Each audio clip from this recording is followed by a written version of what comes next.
بسم اللہ الرحمن الرحیم۔ السلام علیکم ڈیئر اسٹوڈنٹس، امید ہے آپ لوگ ٹھیک ہوں گے اور آپ لوگوں کی زندگی خوشیوں کے ساتھ گزر رہی ہوگی۔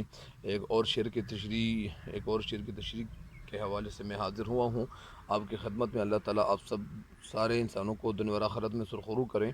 تو آئیے بڑھتے ہیں اگلے شعر کی تشریح کی طرف، لیکن مجھے امید ہے کہ اور اشعار کی تشریح بھی آپ کو سمجھ آ گئی ہوگی اور آپ نے ان اشعار سے بھی استفادہ کیا ہوا ہوگا۔ اللہ تعالیٰ انشاءاللہ آپ سب کو دنیا اور آخرت دونوں جہانوں کی کامیابیاں ضرور دے گا انشاءاللہ۔ تو بڑھتے ہیں، لیکن بڑھنے سے پہلے، شعر میں بڑھنے سے پہلے، شعر کی تشریح کرنے سے پہلے آپ کو چاہیے کہ میرے چینل کو ضرور سبسکرائب کریں اور اپنے دوستوں کے ساتھ ضرور شیئر کریں۔ تو آئیے بڑھتے ہیں اگلے شعر کی تشریح کی طرف۔ اگلا شعر کیا ہے؟ تک ہار کے، کیا؟ تک ہار کے، تک ہار کے بیٹھے ہیں سر کوئی تمنا، کام آئے تو پھر جذبہ ناکام ہی آئے۔ تک ہارنا یعنی تھک جانا، ٹائرڈنس فیل کرنا، ہار مطلب شکست کھا جانا، بیٹھے ہیں یعنی میں بیٹھی ہوں، سر کے معنی سرا، آغاز، کوئے کے معنی ہے گلی، تمنا ارمانوں کی گلی کے سرے پہ، یعنی میں بیٹھی ہوئی ہوں، انتظار کر رہی ہوں۔ کس کے انتظار کر رہی ہو؟ بیچاری انتظار کر رہی ہیں، پتہ نہیں انتظار کیوں کر رہی ہیں۔ انتظار نہ کیا کرو، انتظار کسی کا آج کل کرنا بھی نہیں چاہیے، کہ اگر وہ محبت نہیں کرتا تو چھوڑیے نا۔ کام آئے تو پھر جذبہ ناکام ہی آئے۔ کام آئے یعنی کام آ جانا، کام مکمل کرنا، یعنی یہ کیوں آئی ہوئی ہے؟ وہ کسی کام سے آئی ہوئی ہے، تو پھر جذبہ ناکام ہی آئے۔ جس کام پہ یہ آئی ہوئی تھی تو اس کام میں ان کو ناکامی ملی، مطلب اس کام میں ان کو کامیابی نہیں ملی، تو پھر کیا ہوا؟ ناکامی ملی۔ تو ناکامی کا یہ سامنا کر رہی ہے، اور ظاہری بات ہے کہ یہ بہت خفا بھی ہے اور ناراض بھی ہے اپنے محبوب سے۔ اس شعر کا مفہوم میں نے آپ کو بتا بھی دیا ہے، لیکن ایک دفعہ پھر سنیں۔ اس شعر کا مفہوم کچھ اس طرح سے ہے، شاید اس شعر میں کہنا چاہتی ہیں کہ تمنا کی گلی کے کنارے یا سہرے پہ تک ہار کے میں بیٹھی ہوئی ہوں، کیونکہ جب بھی کوئی کام شروع کیا تو ہر کام میں مجھے ناکامی کا سامنا ہی کرنا پڑا، مجھے ناکامی ہی ملی، مجھے کبھی کسی کام میں مجھے کامیابی نہیں ملی ہے۔ تو شاعرہ کچھ اس طرح کہہ رہی ہیں۔ اس شعر سے پتہ یہ چل رہا ہے کہ شاعرہ بڑی اداس ہے، غمگین ہے، اداس ہے، خفا ہے، پریشان ہے، ملول ہے۔ تو ملول کو گلومی کہتے ہیں، سورو بھی کہتے ہیں۔ اچھا، تو اس شعر کی تشریح شاعرہ کچھ اس طرح سے کر رہی ہیں۔ شاعرہ اس شعر میں کچھ اس طرح رقم تراز ہے اور کہہ رہی ہیں کہ انسان کو جس شخص سے اس دنیا میں پیار ہو جاتا ہے، محبت ہو جاتا ہے، اس کا شہر، اس کی گلی سے اسے بھی محبت، یعنی اس کی گلی کوچوں سے بھی اسے محبت ہو جاتی ہے، اور ظاہری بات ہے یہ جذبہ یہ انسان کے اندر پھر پیدا ہو جاتا ہے۔ یہ ایک قدرتی بات ہے کہ محبوب کی وجہ سے اس کا شہر بھی اسے پیارا لگ رہا ہے، پیارا لگتا ہے۔ اس شعر میں شاعرہ ادا جعفری کہنا یہ چاہتی کہ میں محبوب سے ملنے کی غرض سے میں اس کی گلی کی طرف بار بار گئی ہوں، اور انتظار کرتے کرتے میں تھک گئی ہوں، میں تھک جاتی تھی اور میں انتظار کرتی چلی جاتی تھی۔ اس کی گلی کے ایک سرے پہ، ایک کنارے پہ میں بیٹھ کر ہر آنے والے کو میں صرف دیکھا اس لیے کرتی تھی کہ شاید یہ میرا محبوب ہو، شاید مجھے اپنے محبوب سے دیدار نصیب ہو جائے۔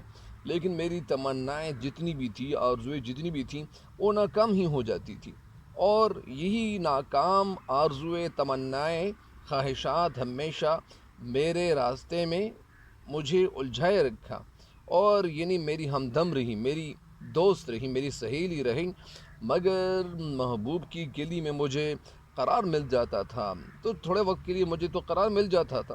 ظاہری بات ہے کہ ایک انسان کو تھوڑی سی امید پیدا ہو جاتی ہے کہ شاید یہ محبوب اس راستے سے کہیں گزرے اور ان کے ساتھ میری بات ہو جائے، تو ایک آس، ایک امید میری وہ پیدا ہو جاتی کہ شاید وہ کہیں گھر سے باہر نکل آئے ہو یا نکل آئے باہر نہیں، باہر کی معنی روشن ہے اور باہر کی معنی ہے آؤٹ سائڈ۔ تو یہ باہر، یہ انتظار، شاید وہ میرا محبوب باہر کسی کام سے نکل آئے ہو اور میں اسے دیکھ سکوں، اس کی محبت میرے رگ و پے میں، اور اس کی محبت میرے اندر موجود ہے، میرے دل میں موجود ہے، اور میرے دل پہ اس کی محبت نے قبضہ کیا ہوا ہے، تو کہ شاید وہ کہیں اس طرح وہ باہر نکلائے ہوئے ہوں، میں ان کو دیکھوں، میرے دل کو تھوڑا قرار نصیب ہوگا، اس کے ظلم و ستم اور بے وفائی کے باوجود میں اس کی محبت سے انکار نہیں کر رہی ہوں، میں نے وفاداری میں انتہا کر دی ہے، لیکن معلوم نہیں ہے، پتہ نہیں چل رہا کہ محبوب کس مٹی کا بنا ہوا ہے، یہ بت ہے یا کوئی پتھر کا بنا ہوا ہے۔ اور اس کے ظاہری بات ہے کہ کبھی کبھار وہ محبوب جب کسی کو چھوڑ دیتا ہے تو اس کے دل سے وہ محبت نکل جاتی ہے، تو شاعرہ کے ساتھ بھی سر کچھ رونما ہو رہا ہے، اور سینے میں شاعرہ کیا کہہ رہی ہیں کہ کس مٹی کا وہ بنا ہوا ہے، اور اس کے دل میں کون سا دل لیے ادھر ادھر جا رہا ہے، پھر رہا ہے، اور اسے ذرا بھی مجھ پہ ترس نہیں آتا، مجھ پہ تھوڑا سا مطلب یعنی ترس نہیں کھاتا، رحم اس کے دل میں تھوڑا سا نہیں پیدا ہو رہا، تو اسی وجہ سے شاعرہ بڑی خفا ہے۔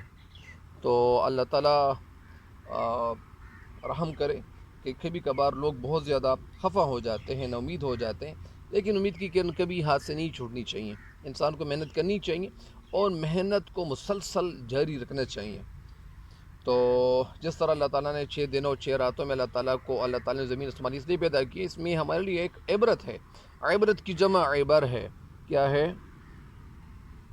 عبرت کی جمع کیا ہے؟ عبر۔